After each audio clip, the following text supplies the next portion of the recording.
Today, we're unpacking some seriously fascinating YouTube algorithm insights. We've got our hands on exclusive data directly from an ex-YouTube partner manager, and we're going to use it to decode how this platform actually works behind the scenes. So let's jump right in. Right off the bat, we've all been there, right? You spend days, maybe literally weeks, grinding on a project. You finally hit publish and crickets. Absolute silence. The immediate question echoing in your head is, why did this video flop? Look, it's a completely universal creator frustration. Our insider points out that our very first reaction to low views is almost always purely emotional. Honestly, it feels like a personal rejection. But to really master this platform, we have to kind of take a step back, rethink that immediate gut reaction, and look at what the system is actually doing from a logical standpoint. Former YouTube partner manager Nastia points out exactly where we go wrong right out of the gate. Her first piece of advice: don't even look at your 24-hour performance. I know. It's so tempting, but she stresses that real-time data early on is literally just an estimate. Calculating exact views across millions of global servers in real time is an absolute engineering miracle, so it naturally takes time. You simply have to let the data settle down before you panic. So to really get this, we need a complete reframe. The algorithm, it's not some harsh art critic sitting there judging the quality of your content.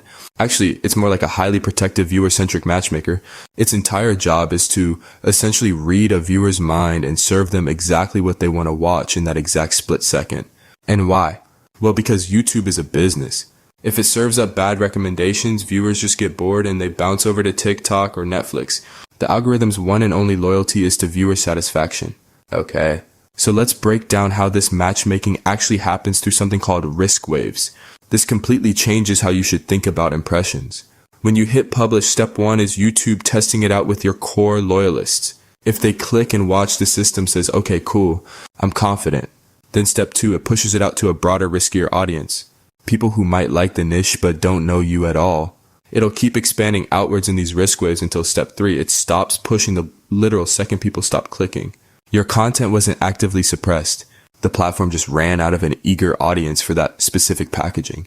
And knowing that means we have to completely change how we diagnose underperforming content. Most creators will just obsess over that 24-hour real-time data and their overall click-through rate. But insiders, they use a totally different playbook. They're looking at new versus returning viewers. They're measuring that first week velocity and comparing it to similar topics on the same channel. It's a much more productive way to figure out what's actually going on. For example, say you have a really high click-through rate, but shockingly low impressions. What's happening? Well, you're likely seeing massive engagement from your returning viewers, but absolutely zero traction with new viewers. YouTube tried to push it to a new crowd and they just didn't bite. It doesn't mean your video was bad. It just means the packaging, the title, and thumbnail didn't translate to outsiders, which leads us to a kind of painful but absolutely necessary realization. Our insider operates by this golden rule. I would rather analyze and focus on my next episode instead of trying to obsessively rescue the past stuff. Unless you're running a massive studio with infinite resources, frantically hot swapping thumbnails every hour on launch day is basically a waste of your energy.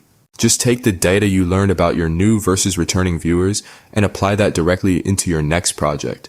Alright, moving on to a topic that frankly terrifies a lot of creators. Do inactive subscribers ruin your channel? You know, the fear that dead subscribers, people who click subscribe 5 years ago and haven't watched since, are going to tank your engagement rates and tell the algorithm your channel is dying. Well, let's just put this massive myth to rest right now, straight from the insider. Here's the absolute reality. Inactive subscribers cost you nothing, and they do absolutely zero harm to your algorithmic performance. Think about how the platform is built. It's super easy to hit subscribe, but almost no one goes back to actively unsubscribe from things. So accumulating inactive subs over time is totally normal. The algorithm evaluates every single upload individually based on how people react to it right now, not on the dead weight of your old subscribers. So seriously, stop worrying. You aren't being penalized.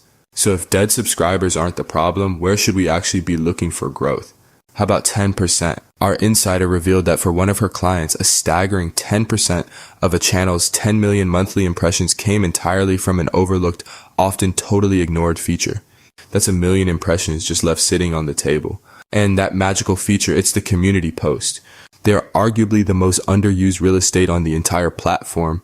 So here's your exact playbook for capturing that attention.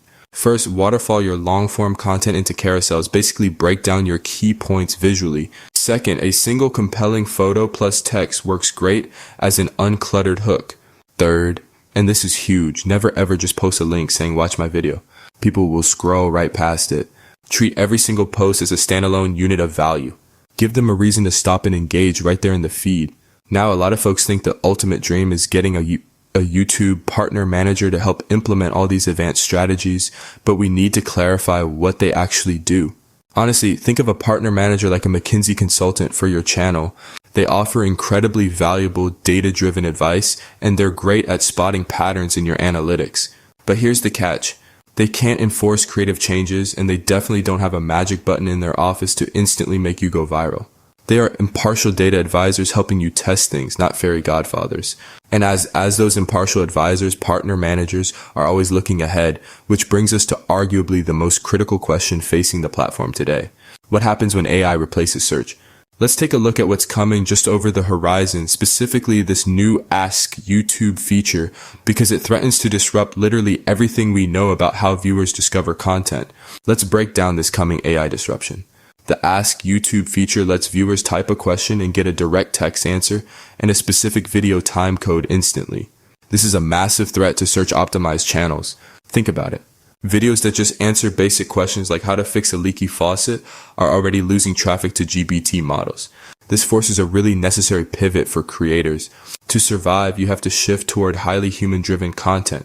You have to rely on your distinct personality, true connection, and storytelling, not just reciting dry information. I know that sounds pretty daunting, but this quote perfectly sums up the reality. Sometimes YouTube has to make unpopular decisions, but because it forecasts what's happening in the market, if it doesn't do it, it would just lose. Remember when YouTube practically forced everyone to adopt shorts to survive the threat of TikTok? Well, they're implementing AI now out of that exact same market pressure. If yours can just get answers instantly from ChatGPT, YouTube has to build that feature internally to keep people on the site. It is purely about business survival. So I'm going to leave you with this final provocative thought.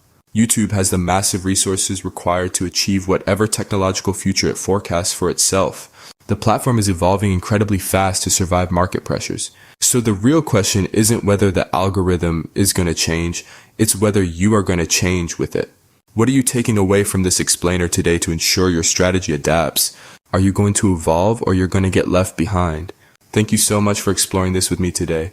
Keep watching to see how to build your digital product empire by harnessing the power of assets you control. Thanks for watching the video this far. I'm excited to share with you an in-depth article on how to create, share, and monetize lead magnets effortlessly, all without technical skills or expensive tools. This article dives deep into the essential steps for building an audience genuinely interested in your brand. It's designed to help you leverage the skills you already have to create and launch a profitable digital business today. Whether you're just starting out or looking to refine your approach, this guide offers valuable insights to set you on the right path. And one of the key topics covered is why manual outreach and legacy systems can't keep up. You will learn that speed is a vital component of lead conversion. Research shows that responding to a lead within minutes rather than hours dramatically increases the likelihood of a successful sale. The fact that manual systems lack the agility required to pivot when audience behavior changes shows how Lead Creator can address this need. The article helps you pinpoint what your audience truly needs and how your unique skills can meet those needs effectively, ensuring your product stands out in a crowded market. Next, the article explores how to craft compelling content that resonates with your audience and drives sales. It emphasizes the importance of storytelling, clarity, and authenticity in your messaging. You'll learn techniques to create content that not only educates but also emotionally connects with your potential customers. This approach helps build trust and encourages engagement, which are essential for transforming interest into actual purchases. Another vital aspect discussed is effective packaging, how to present your knowledge in a captivating way that appeals to your target market. Alongside this, the article outlines strategies for building a marketing plan that truly connects with the eager buyers. It covers everything from branding and positioning to choosing the right channels for promotion. These insights empower you to showcase your digital product's value clearly and attract the right audience consistently. Finally, the article addresses the challenges new creators often face and offers advice on staying motivated and focused throughout the journey. Launching a digital product can be demanding, but with the right mindset and strategies, you can overcome obstacles and keep progressing. This section provides encouragement and practical tips to help you maintain momentum and achieve long-term success. So go ahead and click on the link below to get started today and turn your ideas into impactful digital products.